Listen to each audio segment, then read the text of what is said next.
भाई PM cup में किसी ने सोचा भी नहीं था कि एक नया लड़का इतना कारनामा कर सकता है। यानी कि नेपाल के नया नया से नया कर सकते हैं। यानी अब सोचो कि कप्तान को भी पीछे छोड़ दिया, अनिल कुमार शाह को पीछे छोड़ दिया, कुशल मल्ला को पीछे छोड़ दिया, या चाहे नेपाल के जितने भी सीनियर टीम के खिलाड़ी हैं भाई सबको पीछे छोड़ दिया। और ये बंदा इतना अच्छा प्रदर्शन कर रहा है और इतना अच्छा खेल रहा है कि भाई सबके नज़र में चढ़ गया कि हाँ यार आने वाला दिन में स्टार बन सकता है खिलाड़ी। और सच में स्टार बन गया, क्योंकि सोचो मैं इसका एवरेज अब आपको बताऊं कि किस के खिलाफ कितना रन बनाया है तो आप सुनकर हैरान हो जाए। सबसे मैं आपको बता दूं कि इनका नाम है अर्जुन कुमार।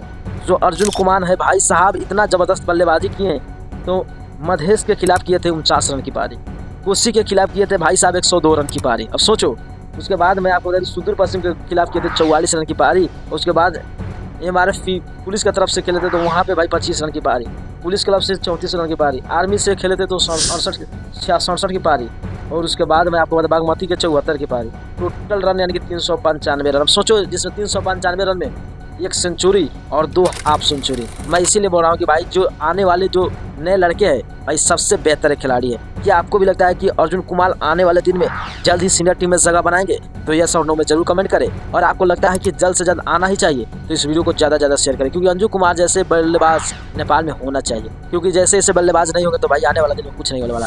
इसीलिए मैं सैल्यूट करता हूँ इस बल्लेबाज को। आप भी सैल्यूट करते हैं तो वीडियो को शेयर करें। धन्यवाद।